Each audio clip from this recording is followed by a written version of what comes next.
Boa noite, turma. Finalmente, né? Iniciando aqui nossa aula do dia 27/4, né? Santa Cruz, NPJ 1. Com a nossa turma aí maravilhosa, né? Vocês me desculpem, mas é que o suporte do Team Link não estava segurando de jeito nenhum aqui. Uma vez que eu sou anfitriã, né? Tem que dar suporte segurando tudo. Então, realmente estava difícil, por isso aí. Se bem que tá muito atrasado não, né? Mas vamos iniciar a nossa aula de hoje, então. Todo mundo me ouvindo perfeitamente?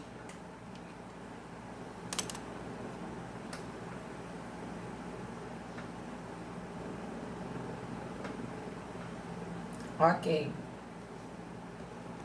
Acho até que a visão tá meio embaçada, engraçado, né? Não sei se tem nada a ver, porque não sou da área de TI, né? Então, realmente não sei. Mas a imagem está simplesmente horrível. Tá embaçado para vocês aí também? Boa noite, Thiago. Tá embaçado? Engraçado demais. Tomara que esse suporte não caia no meio da nossa aula, né? A gente espera que assim o seja. Bom, espero que estejam todos bem, né? O som tá baixo? Vê se melhora. Melhora ou piora assim?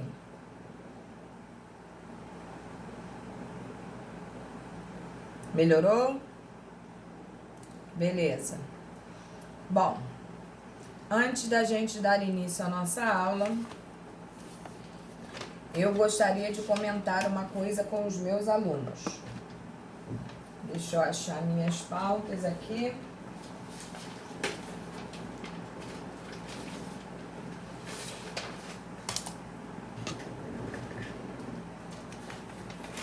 Continuo achando que a turma tem pouquíssimos participantes, né? Professora, Para a quantidade de aluno que possui, pode falar. o seu som tá muito baixo. Edinho, vai falando comigo aí, vê se melhora. Agora melhorou, Melhorou? melhorou. Tá, se por acaso baixar de novo, é só me avisar. Beleza, obrigado, professor. Ainda mais um cara que trabalha com música tem o ouvido apurado, né? Valeu. Bom, então vejam bem. Não sei o que está acontecendo, mas continuo achando que tem pouquíssimos alunos assistindo. Parabéns para aqueles que estão aqui perseverando. De verdade. Sei que não é fácil, mas a gente consegue.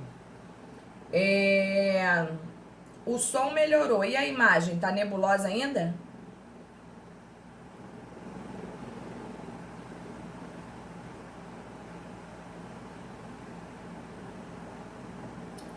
A imagem de vocês está meio assim anuviada?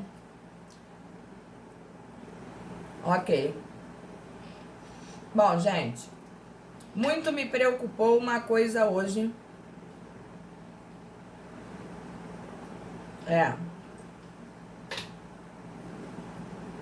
Em relação aos nossos trabalhos. Tiveram alguns alunos entrando em contato comigo no privado. Eu não me importo com isso e acho até que tem que entrar mesmo, né? Se existe uma dúvida, é para ser averiguada. E não me importo de verdade. Tá? Pelo contrário, para mim é um prazer. Mas quando nós começamos a fazer o nosso trabalho, que nós conversamos em sala de aula e nós tiramos algumas dúvidas, né? Fizemos toda uma montagem da peça em conjunto. Eu estou falando da peça de avaliação.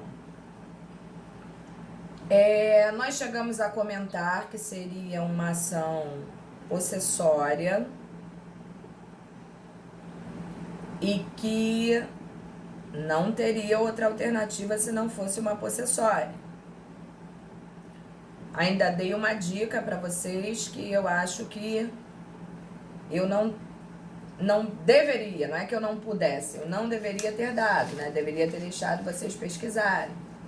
Mas como é a primeira peça processual de vocês, eu sei do grau de dificuldade que isso tem, porque a gente não pode esquecer que a gente é professor hoje, mas que a gente já foi aluno. E, em verdade, como a maior parte dos meus alunos sabem, eu continuo sendo aluna, né? Então, eu também tenho os meus graus de dificuldade, cada um dentro do seu contexto, mas dificuldade é dificuldade para qualquer um. Então, muito me preocupou a dúvida, oi querido, a dúvida em relação ao tipo de ação. E tivemos algumas dúvidas do tipo, se poderia ser uma ação reivindicatória ao invés de uma possessória. Eu gostaria que vocês me dissessem qual é a diferença de uma ação reivindicatória para uma ação possessória.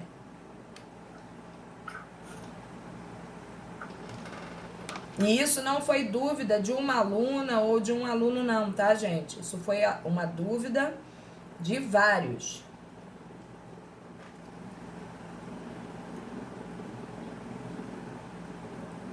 Vocês ainda lembram a diferença? Isso é uma matéria atual para vocês. Então, professora, tinha pergunta? Tive que dar uma saída. Qual é a diferença entre uma ação reivindicatória para uma ação possessória? Reivindicatória é quando, no caso, é RGI, de posse, possessória, como eu já disse, né? A posse. Então, a ação possessória, que nós temos 3 ações possessórias, não é isso? Nós nem estamos numa aula de processo civil, nem de civil, mas eu acho que não custa a gente dar esse splashzinho aí. Mas uma vai estar falando da posse de um bem. E o outro vai estar discutindo a propriedade de um bem. Tá? Professora, eu sou proprietária, eu posso discutir posse? Claro que pode. Eu não sou proprietário, eu posso discutir posse? Claro que pode. Até porque se eu alugar um imóvel e esse imóvel for invadido, cabe a mim entrar com uma possessória. Até contra o próprio dono. Não sei se vocês sabem disso. No entanto, eu vi que existe uma dificuldade em relação a esta parte aí. Eu estou garantindo a vocês que a nossa ação é uma possessória. Tá? Porque quando a pessoa saiu de casa, quem entrou inclusive de má fé, porque sabia que a pessoa ia voltar. Inclusive conhece a pessoa. A pessoa não está reivindicando a propriedade, a pessoa está reivindicando a posse que lhe foi tomada. Tá? Então, não tenham dúvidas quanto ao nome da ação. Ao tipo de ação, não é nem o nome, né? Ao tipo de ação. É uma possessória, é natural que vocês tenham essa dúvida, é muito natural, até porque tem muita gente formada que ainda tem essa dúvida. Tá? Professora, mas eu trabalho na defensoria e já vi juiz aceitar uma em vez de outra. Ah, eu também. Já vi também. Assim como já vi juiz aceitar uma reintegração de posse, tá? Em situações que não seriam de reintegração de posse. Então, o juiz, ele leva em conta a aplicação do direito e não a forma processual como aquilo foi colocado. Porque o direito é muito mais importante do que o processo. A parte processual que eu estou falando. Desde que não faltem alguns requisitos que são primordiais à ação, o juiz vai aceitar e vai entender o pedido que você está fazendo. Agora, com certeza ele vai saber que a pessoa que adentrou com aquela ação não adentrou com a correta. Inclusive, pode acontecer de eu entrar com uma ação de manutenção da posse e no decorrer do processo, inclusive, já ter transcorrido a minha perda da posse. E não ser mais uma ação para me manter na posse, sim para me reintegrar na posse. Isso pode acontecer? Pode. E o juiz vai entender. Agora, neste contexto fático em que a gente está trabalhando a nossa peça processual, é uma possessória. Nós estamos reivindicando a posse que foi perdida, não a propriedade. Então, fiquem ligados nisso. O juiz aceitaria? Aceitaria, mas a OAB não. A OAB quer saber o que você sabe. Então, se liguem nisso. Professora. Professora. Oi. Bem? Tudo bem. Então, professora, eu estava com uma dúvida sobre essa questão que a senhora abordou agora.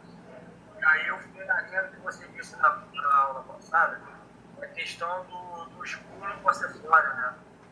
E aí, na verdade, eu pesquisei e eu vi que a ação era de reintegração de posse. E aí... Caraca, minha pergunta era a mesma do Edinho. Trata-se de um escuro possessório, né, professora? Exatamente. Eu peguei essa dica que você deu e foi nessa linha, professor. Mas eu também coloquei da questão da indenização por danos materiais. E, na verdade, eu até queria tirar essa dúvida com você, que eu coloquei também a questão do pedido liminar, para a questão da reintegração de posse imediata. O nome da minha ação é essa, na verdade, ação de reintegração de posse com indenização por fato de danos materiais e pedido de liminar. Cabe o pedido liminar uma vez que não passou de 1 ano e 1 dia. O esbulho... Exatamente. Então, perfeita a sua dedução. Perfeita. Entendeu? Inclusive, porque esses possuidores são possuidores de má fé. Correto? Então, mais do que nunca, cabe inclusive a indenização aí.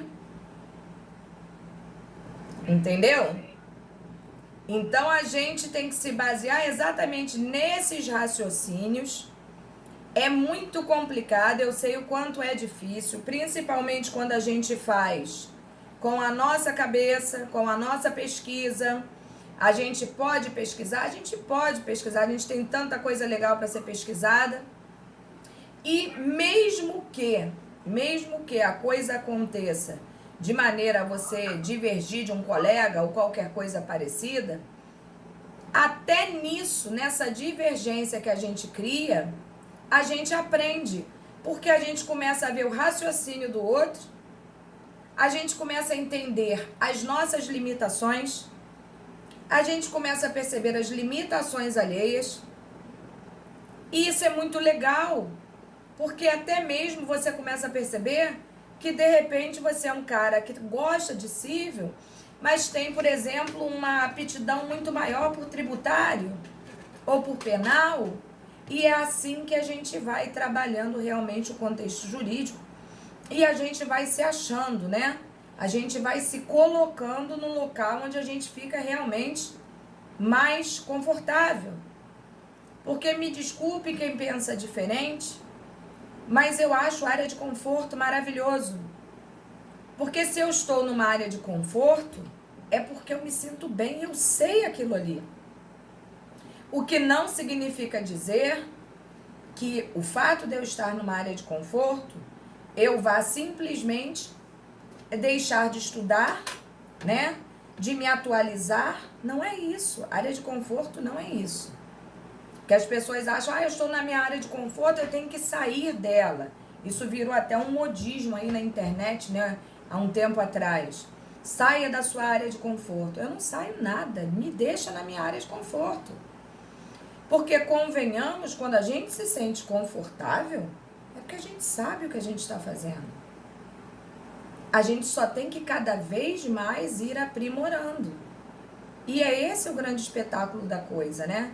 A gente ir aprimorando, a gente ir melhorando e cada vez mais se superar dentro da sua própria área de conforto. E eu acho que vocês estão indo para um caminho muito legal, entendeu? Eu acho que é por aí mesmo. E alguma dúvida mais em relação à nossa peça processual, que vai ser o contexto da nossa avaliação, gente? Vai ser o chato, eu não tenho mais outra. Não. Eu queria, essa questão da liminar, professora, eu colocaria os fundamentos após aquele modelo que você botou, se tem o número 2 fundamentos, e aí o cabimento do pedido liminar viria posteriormente ou é antes? O pedido liminar, que eu sempre falo que petição inicial, ela é muito pessoal. Então você monta ela de acordo com eu diria assim, que até com as suas características. Como o pedido é liminar, eu coloco antes. Até para o juiz ter condição de entender o que você quer. Mas vejo a beça a gente colocar depois, como vejo a beça a gente colocar na própria fundamentação. Já inicia a fundamentação com o pedido liminar, também não tem problema. Desde que deixe claro o pedido liminar. Entendeu? Entendi. Agora, se fosse uma posse de mais de 1 ano e 1 dia, não seria possível mais a liminar. Nada impediria você de pedir, mas legalmente já não seria mais aceita, porque aí se trataria já de posse velha. Sim. Tá? E indo nessa linha que a senhora disse da questão do prazo, se no nosso caso fosse 4 anos e 9 meses, 4 anos e 11 meses, também não caberia a reintegração de posse, né? 4 anos. Um exemplo, 4 anos e 4 anos e 11 meses. Eu não caberia se fato entrar com a reiteração de posse, porque na verdade ela não teria a posse configurada, né? Porque tem um prazo mínimo de 5 anos, né? Inclusive nesse período aí, que você tá me colocando, é muito perigoso, né? Porque você já deixou a posse ser mansa e pacífica, né? Se você não entrou com a possessória nesse período, e pode ser que você não seja simplesmente o cara que detém a posse, você também seja o proprietário. Sim. Né? Se eu deixo 5 anos, como você falou aí, 4 anos e 11 meses, 5 anos, uma pessoa no meu imóvel sem o meu questionamento, eu abri um precedente, como ele já tem a posse velha, eu abri um precedente para um uso capião. Sim. Não é? Sim. Então a gente tem que ter muito cuidado com isso aí. Mas o raciocínio de vocês foi muito bom. Vocês estão de parabéns. Independente da confusão de ser uma reivindicatória, uma possessória, qual possessória, se é reintegração, se não importa. O raciocínio de vocês foi muito bom e eu tô muito feliz com isso tudo, muito mesmo. Quanto à peça que nós fizemos na aula passada, nós tivemos algum grau de dificuldade?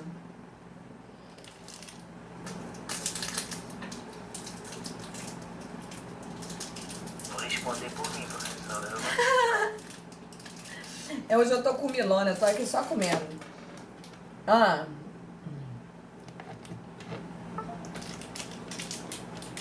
Se por acaso vocês perceberem que o Team Link, obviamente o meu, né? Porque o de vocês não sei se cai igual o meu. Mas se vocês perceberem que eu sumi, não sumam não, porque eu vou tentar voltar. Porque eu tô achando que isso hoje tá muito bugado, tá com um delay muito grande, tá enfumaçado. Foi difícil para eu poder acessar, tá muito esquisito. Vocês estão me ouvindo?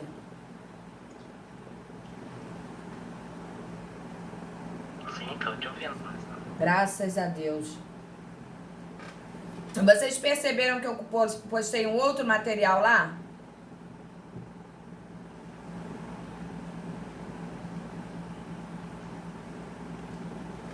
Na aula passada,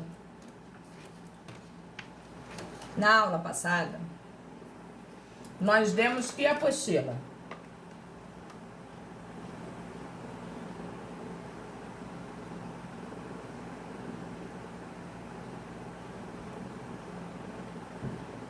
Fala aí, galera.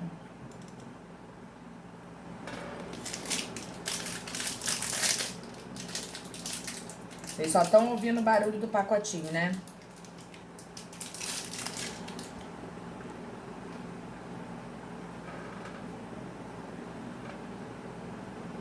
Meu povo.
É, Sarinha, não deu não, é?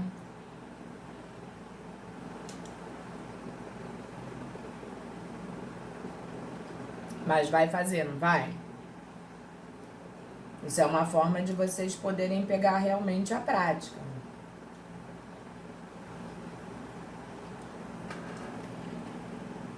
Não, qualquer dificuldade que você tenha, fala comigo. Nós chegamos a dar a apostila 2, ou quando eu ia dar, eu pulei para 3 por causa da petição inicial.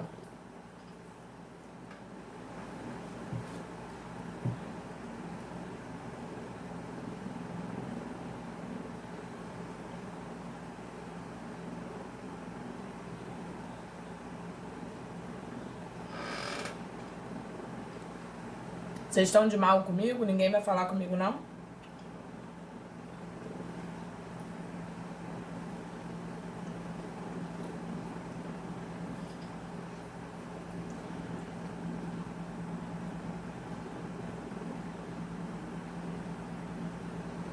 Tá. Mas vocês lembram que eu pulei uma apostila para poder dar a outra? Eu cheguei a dar a procuração para vocês? Cheguei, né?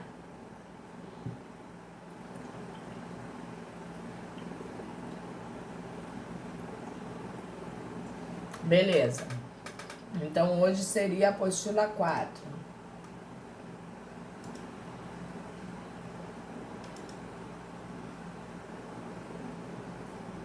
Dei a 3 toda. Castiguei vocês assim.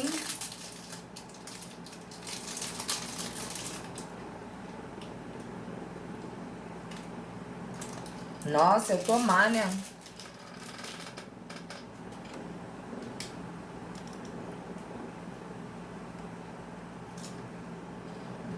Olha, então hoje nós vamos dar a 4.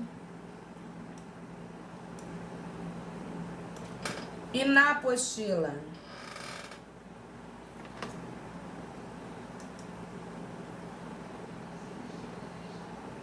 É.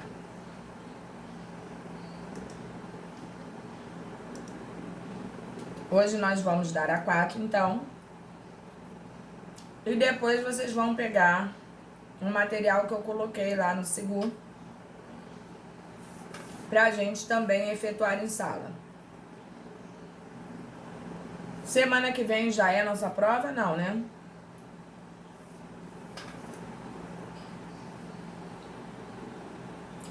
Não. Vamos lá, então. Semana que vem não é prova. Que Deus me livre. Mas quem me dera, né? Vamos lá. Iniciando, então, o material 4 aí. A gente vai iniciar. E, posteriormente, a gente vai dar aquele tempo, né? Antes, a gente vai falar sobre a petição para que vocês possam ter um caminho. Que a minha intenção em aula não é satanizar vocês, e sim fazer com que vocês realmente aprendam. Até porque eu não sei se eu vou ser a professora de Direito Penal, né? NPJ Direito Penal de vocês. Apesar de eu dar Direito Penal na parte da manhã, em NPJ, mas eu não sei. Então eu tenho que preparar vocês muito bem, porque tudo que eu mais detesto é meu aluno sair de perto de mim sem saber o que está fazendo. Então vamos lá. Professora, Oi. se a senhora não der à noite, for dar de manhã na minha vida, aí eu vou pra amanhã, vou estudar na parte da manhã. Beleza. Valeu. Beleza. Valeu, Edinho. Obrigado. Vamos lá. Eu fiz essa apostilinha, que são outras indicações para a petição inicial. Então, vamos lá, não vamos menosprezar, tendo em vista que vocês já até sabem fazer, né? Mas qualquer dica é bem-vinda. Fala. Vamos lá. Analisamos cada um dos incisos do artigo 319 do CPC. Primeiramente, a gente já sabe que o artigo 319 do CPC é um artigo do qual a gente não pode ter desprezo. Pelo contrário, a gente tem que ter apego, né? Uma vez que ele nos safa de todas as situações concernentes a uma petição inicial. E eu diria, inclusive, para vocês que não somente a petição inicial, uma vez que a gente usa desses mesmos recursos que a gente tem no 319 em tantas outras peças processuais, né? Então a gente tem que ter muito cuidado com isso, tratá-lo com muito carinho. Expondo o que é imprescindível à petição inicial. Todavia, além dos requisitos dispostos em tal dispositivo, é interessante observar outros fatores. O Código aponta outras formalidades necessárias à petição inicial, sob pena de seu indeferimento nos termos do artigo 330 do CPC. Para começar, a gente não pode esquecer que a petição inicial é a petição que vai dar o quê? Início ao nosso processo. É aquela fase que a gente chama de fase de conhecimento processual, né? Fase em que o juiz vai tomar conhecimento dos fatos que ali você relatou. Ele vai entender, ele vai conhecer do processo. Eu sou autora, entrei com a petição, iniciei todo um procedimento judicial e, para tanto, a gente vai precisar que, posteriormente a esse recebimento por parte do judiciário, alguém vai ter que ser citado para responder em contestação, não é isso? Aquilo que você ali colocou na sua petição inicial. Então, a gente vai começar a compreender também que não é só uma petição inicial que faz um processo, e sim todo um contexto, porque um processo sempre terá o quê? 2 lados. Então, a outra parte também precisará trabalhar, não é isso? Então, é nesse contexto que a gente tem que ficar ligado, porque nós vamos ser tanto autores quanto réus numa ação. O Código aponta outras formalidades necessárias à petição, né? Já falamos do 330. Um desses requisitos é a indicação do endereço do advogado que postula em causa própria. Eu já fiz isso. Outro elemento importante importante que merece indicação é o mandato, que é o instrumento procuratório. É preciso que a petição inicial esteja acompanhada de procuração, instrumento em que o cliente outorga poderes ao advogado. Petição sem procuração, obviamente, é problemático. A lei processual traz exceções a tal exigência, destacando ser dispensável a juntada da procuração, tá? Mas é exceção, não é regra. Primeiro caso. Caso precise atuar para evitar preclusão, né, que é a perda do direito de se manifestar no processo, decadência ou prescrição, ou para praticar ato considerado urgente, o que significa dizer que você tem um perigo iminente na mão, né? E que se você não se movimentar para atuar, você precluirá, perderá esse direito de se manifestar. Ou por uma questão de prazo, né? De decadência, de prescrição, qualquer desses fatores também poderá ensejar, um problema muito grande processual. E, por azar o nosso, vamos supor que a pessoa a qual você defenderá não está no momento para assinar o instrumento procuratório. Falou com você por telefone, seja pelo que for, né? Ou mandou a esposa ou o marido resolver a situação, mas não tem como assinar, por algum motivo qualquer. E aí, neste sentido, para que você não perca o prazo, você vai ofertar aquele peticionamento sem o instrumento procuratório. E, obviamente, isso tem prazo, né? Para você poder juntar o seu mandato ao processo. 2. Se a parte estiver representada pela Defensoria Pública. Também tranquilo, se está representada pela Defensoria Pública, ninguém melhor do que ela para saber disso. 3. Se a representação decorrer diretamente de norma prevista na Constituição Federal ou lei. Requerimento da forma de citação. Outra dica. Instrumento procuratório é só a gente juntar, geralmente o prazo é de 15 dias, tá? Podendo o juiz prorrogar, não esqueçam disso, mas isso nunca foi problema. Inclusive, não esqueçam também que, em regra, a gente precisa de instrumento procuratório até para atuar fora do juízo, né? Como, por exemplo, numa delegacia, num órgão do governo, entre outras situações. No entanto, ninguém vai me impedir, por exemplo, né, de chegar a uma delegacia ou num presídio, seja o que for, sei que o NPJ não é penal, mas é bom, já que eu estou falando, né, informar isso para vocês. Ninguém pode deixar de atender você ou seus anseios como advogado por falta de instrumento procuratório, tá? Tudo deve ser muito bem explicado e muito bem entendido, não podendo você deixar de atender um cliente por falta de instrumento procuratório. Vamos lá. O CPC de 2015 deixou de exigir que o autor faça constar na petição inicial o requerimento de citação do réu. Olha isso. Contudo, é interessante que o autor aborde o tema, requerendo a citação na inicial. Poderá o autor indicar a forma pela qual quer ver citado o réu, por correio, por oficial de justiça, seja pelo que for. Porque tem criaturas que são meio ensaboadas, entendeu? São escorregadias. E quando realmente for citado, cria-se uma dificuldade de encontrá-lo e o processo fica sendo arrastado porque aquela criatura não é encontrada nunca. Vide pensão de alimentos, tá? Que acontece muito isso aí. A iniciativa é relevante do cotidiano forense, especialmente nas situações em que é admitida mais de uma modalidade de citação.